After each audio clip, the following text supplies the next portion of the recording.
The following program is a production of Pioneer Public Television.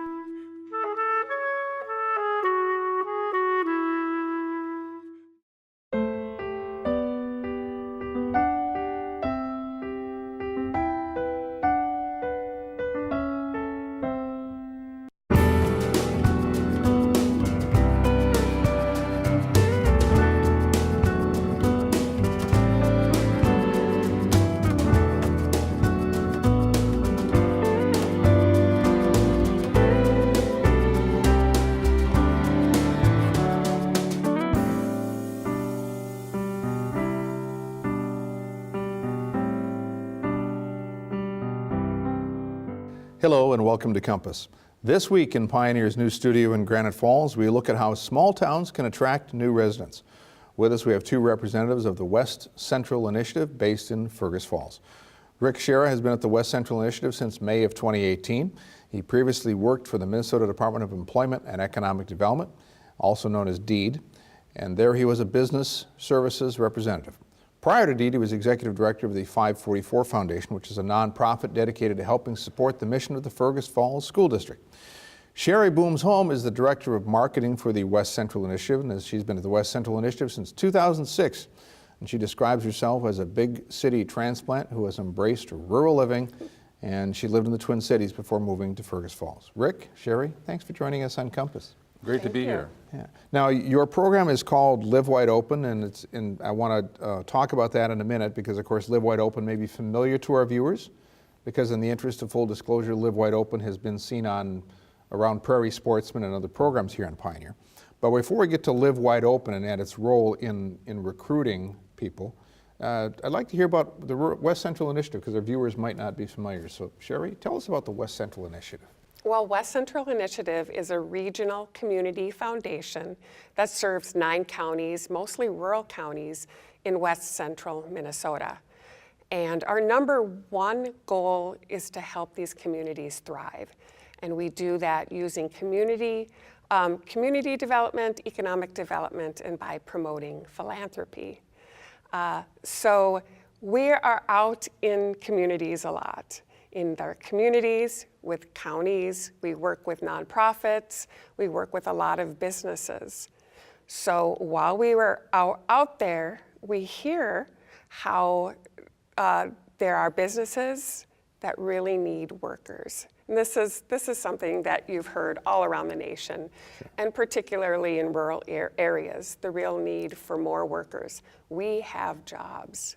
And when you talk about your area and the 9 counties, for our viewers who might not be familiar with some of the geography, larger towns would include Detroit Lakes to the north to Morris in the south, right? That's essentially the group. Right, and all the way up to Moorhead and Alexandria, and of course Fergus Falls, we're right smack dab in the middle of our region. Yeah. Sure.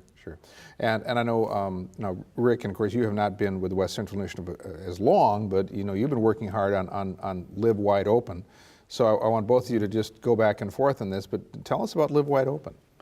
Well, Live Wide Open actually was created some years ago, and when you say I worked with the Minnesota Department of Employment and Economic Development, I was part of the team with Sherry and some other people from West Central and some other workforce development folks from the region saying, we do need people. How are we going to get people here in this region? How are we going to fill these jobs? So one of the strategies we started using is we can attract people here if they know what a great place it is to live and work and play in West Central Minnesota. So we started that initiative, and Sherry actually took quite the ball and ran with it with West Central Initiative to get that off the ground. And you did I know you did a lot of work to get that going, for everything from trademarking, the slogan, to working with the marketing agency to do some branding tasks, and it went from there. Yeah. So obviously, doing this for a while, you've had some examples of folks who have been, where you've been successful, folks who've traveled to the area. And I know a lot of what you've done is talk about the stories, because I think the stories can really illuminate. So share some examples of folks you've worked with who've made the leap. Well, I just talked yesterday with a young lady from Moorhead, and she moved from Chicago some years ago. And she's her and her husband now live in Moorhead, and they chose Moorhead in part because she told me it's a safe community. Our kids get good education. These are things you hear quite often. Safety of the sense of place, of being safe, of a sense of community. We know our neighbors. We hear that a lot. And it was a lot different than, of course, growing up in Chicago. But now this is her home. And the funny thing is, she brought her brother and her sister up there, and her parents are there. So sometimes family is another thing that brings people together in a region. Sure. And of course, Moorhead is just one of the communities that you serve, but I'm sure there have been other examples throughout the area that you could point to, right? Mm-hmm. Multiple communities affected. Oh yeah, there's one young woman named Molly who she grew up in the town of Battle Lake, and she went away to school, like a lot of people do in our region. She really wanted to be a dancer. She went to the Fergus Falls School of Dancing. She went away and actually got a master's degree in dancing and worked down in the Twin Cities for a while, but her heart was in Lakes Country. Her heart was in Battle Lake. And so she worked to try to get back up to Battle Lake area. She got a job as the operations manager for the Cadets Art Gallery in Fergus Falls, but she really wanted to do her own work as a dancer, ended up starting her own company called Dance Barn, and she's been holding events every summer. She teaches, she still teaches a lot of dancing, and has really opened it up so that she's offering a lot of community dance. She's the one who's choreographing the local high school musicals. And she and her family have found a real niche in the Battle Lake area. So what I'm hearing from the story so far, someone who is not from the area, someone who comes back from the area. So as you look at, these are in many ways two distinct groups, because some people may be familiar with it and know what it is or know what it was growing up there. In other cases, they may have no familiarity. So as you work through this campaign, how do you determine which people to appeal to and why and how? Well, there are those different groups. Like you say, the people who've grown up here, moved away, and so many times they say, hey, I had it pretty good. I want my kids to have the same childhood I had. And you can't find that in the big city, so they're moving back. Sometimes it's a case where they're living in, that one parent lives in the Twin Cities, one parent lives in North Dakota, and they want someplace in the middle. That's happened. And also people who vacation here. I can't tell you how many people, I came here as a kid, and we loved the area and growing up, and I wanted to come back. And so we get a lot of that coming back. One of our target markets, if you will, are people who have graduated from our high schools. These are people who we might call them comebackers or rebounders. They're coming back to the communities because of those reasons, because of family, because of what they remember being in these small communities. And they don't always find that out where the fence is supposed to be greener. They don't always find that. Sure. So are there ways that you've been able to, over the last few years, sort of, quantify or measure what you're doing? Because of course, the anecdotes are important, but are there other ways that you can look at to say, okay, here's how we can move the needle in one part of the state or one county or another? How do you do that? I see it in a couple of different ways. One in which Rick has been very good is he is working one-on-one with a lot of people. I call him a concierge, if you think about it. People, we've heard about Live Wide Open. Our family has shared this with us. We're really interested in moving to that area. What kind of work is there? And Rick can talk about that more. So we are still fairly new. It's been about 2.5 years that we've been up and running. And what I've been seeing right now is that there are more people who are talking about us, who understand what Live Wide Open is about, and they're sharing Live Wide Open.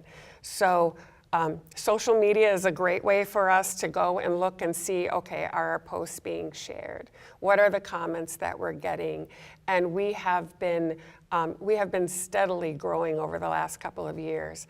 And when we start seeing things shared more, We know that we are moving what we're calling really like a grassroots movement. We don't have a lot of money as far as campaigns go. This is a very small campaign, but we are really encouraging residents and employees to talk about what they love about their area and their community. And this is a very humble area. So they don't always want to talk about what's, it's okay, it's nice. Yeah. But really, we need them to talk about what is so special about our region and to get more people to come and be a part of it. And I think that's one of my aha moments, if you will, talking to these people who've just moved here, why they move here and what they love about the area. Living here in a place, you don't always remember what you loved about where you live. And sometimes you're there a long time and it's like, oh, the same old, same old. Well, these newcomers have given me a new outlook on where I live and what it is about West Central Minnesota that makes it so special. And a lot of places have that feeling of the people, the outdoor activities, the safety, the schools being great. And they share all that with me, and I try to write that up in very interesting ways, as Sherry will say, and put it out there on our website, thelivewideopen.com, and have those stories so other people might be able to engage that less and see themselves in those stories. Hey, if they can do it, I can do it too. And for the locals, for the people in the area, I do talk to many groups and just say, you should see the passion they have for where you live. And don't forget that. Right. This is a great place to be in West Central Minnesota. Yeah, and I expect that it's that new perspective that they bring that really helps to enrich the experience. I also expect you run across a few people who, as you're talking this in communities, may not understand the drive that employers have, because unless they're in recruiting, unless they're in employment circles, unless they're on those front lines, they don't necessarily realize how acute the shortages can be, and that this is, and employers desperately want to recruit more people to the area. Are you finding that a lot of people don't necessarily understand that? Well, I think I've been in this employment business for over a dozen years, and we've had at West Central a dozen years ago they were having these conversations about we're going to be in this shortage of workers.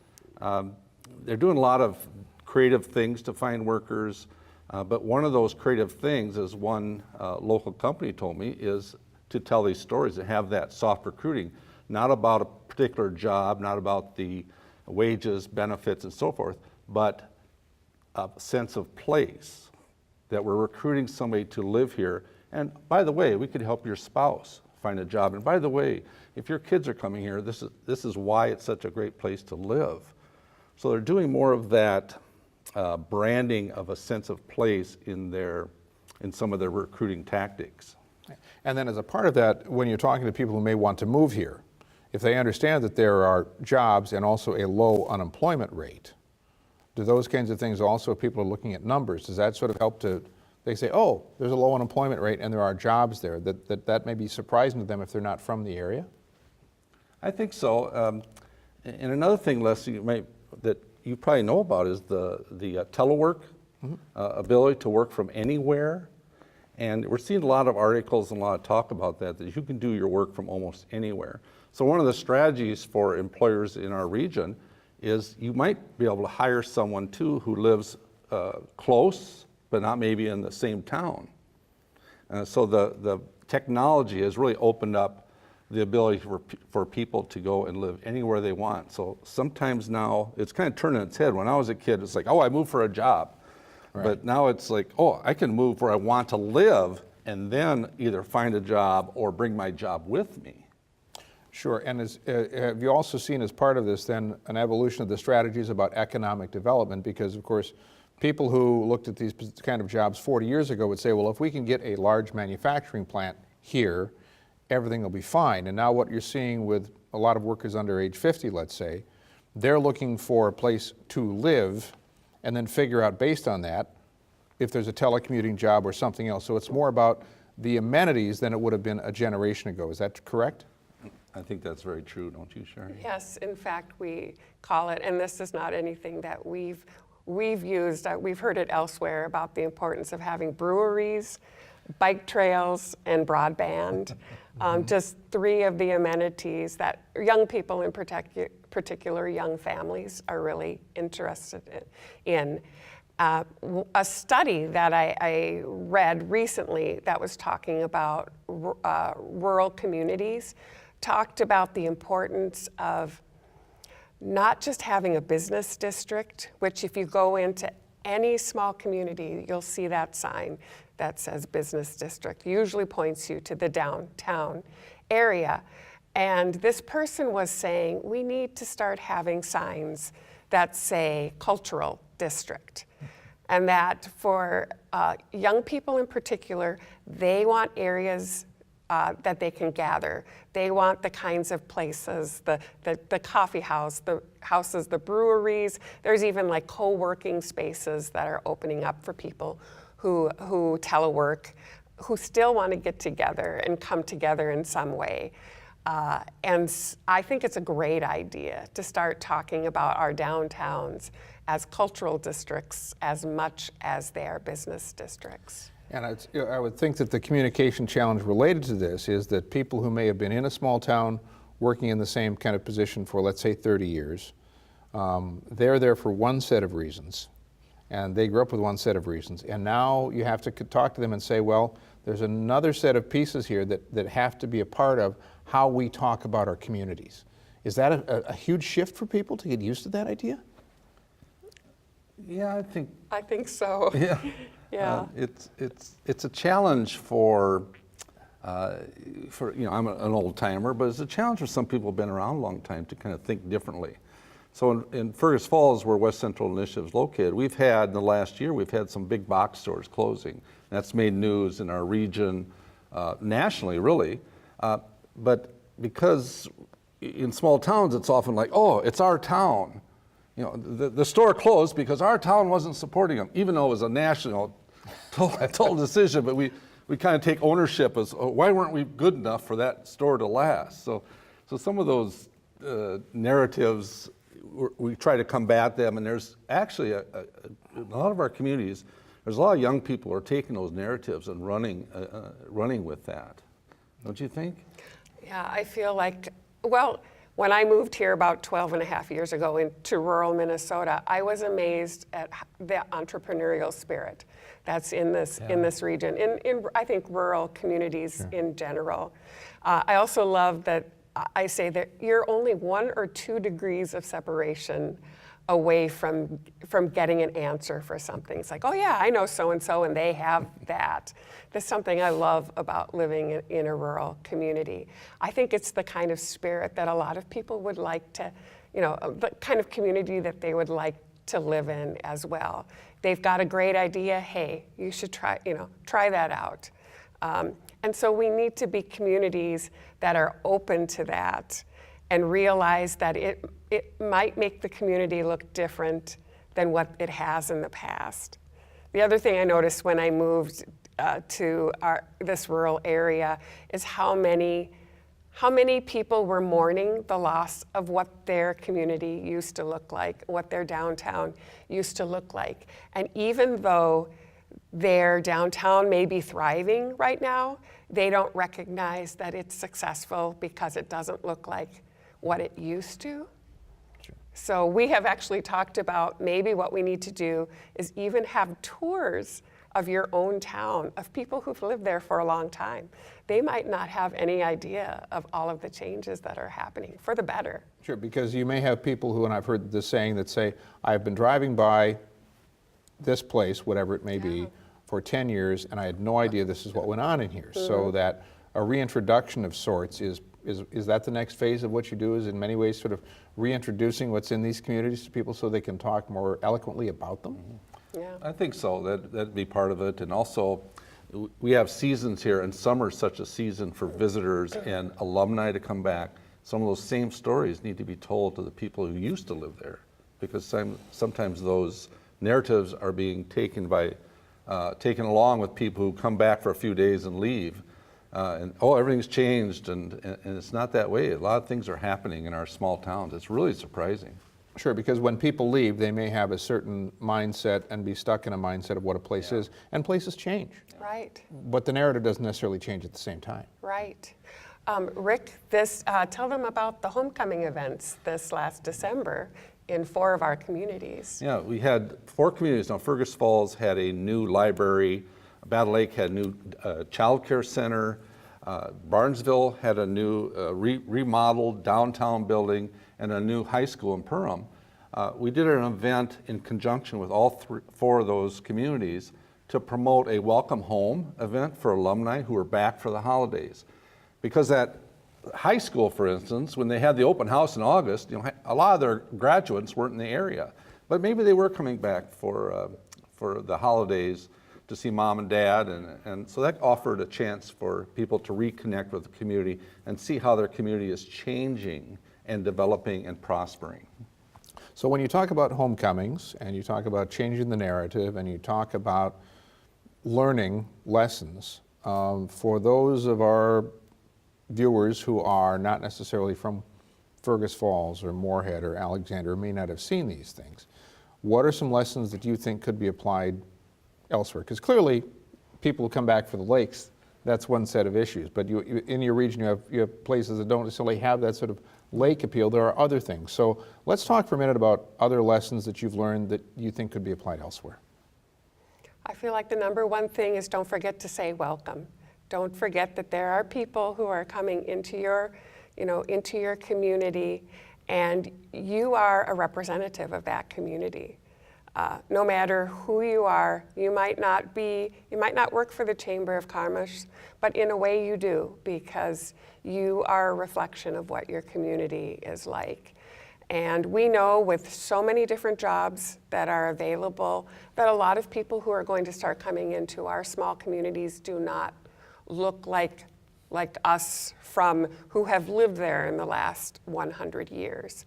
And so we need to learn how to be welcoming and understanding to cultures that are that could be new to us. We need to learn and be open and be curious. Yeah. And understand that the future may look in many ways very different from the past. Correct, yes. Yeah. Rick? Yeah, and I think the people who live in a place do have to embrace where they live and be positive about that, because there's a lot of things happening. Get away from the phones, get out there and meet neighbors. There's a lot more neighborhood gatherings, it seems, that are happening. There's new events happening all the time where you can meet somebody. So I think just getting out there and being active and involved is very important for our communities, small communities.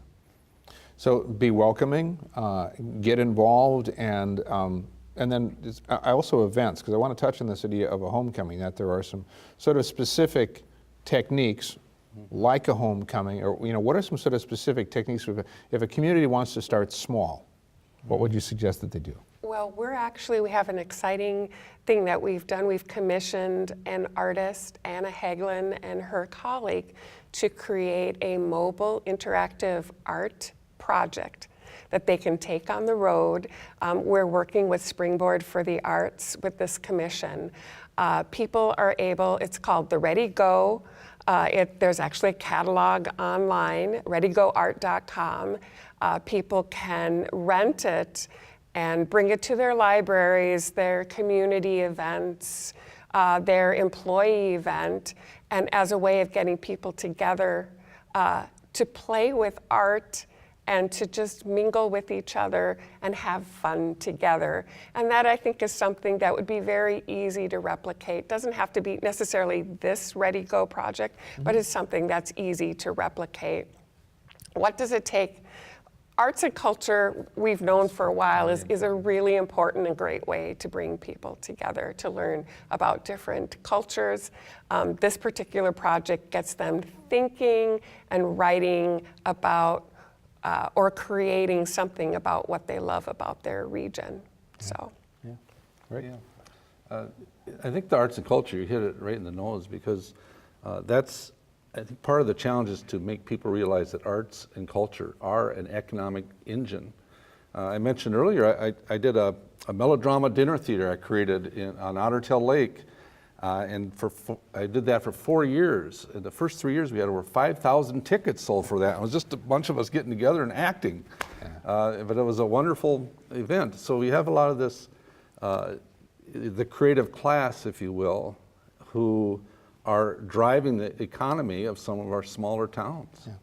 We've only got about 30 seconds left, so I want to make sure that for anyone who is watching and wants to learn more about it, how could they learn more about the lessons that you've shared about your experiences with Live Wide Open? Sherry? Please visit livewideopen.com, livewideopen.com/stories to read the stories. I think there are stories that you'll recognize, and please share them. Go to our social media pages too. Yeah. And I'd be willing to talk to anybody about it. Because one thing I offer, I say, if you're coming here and you need some work or you want to get connected, I'm your guy. Okay. With that, we'll have to close it out, but it's been great to hear about the exciting successes of small towns. So Rick Schara and Sherry Bloom-Helms of the West Central Initiative, thank you for joining us on Compass. Appreciate it.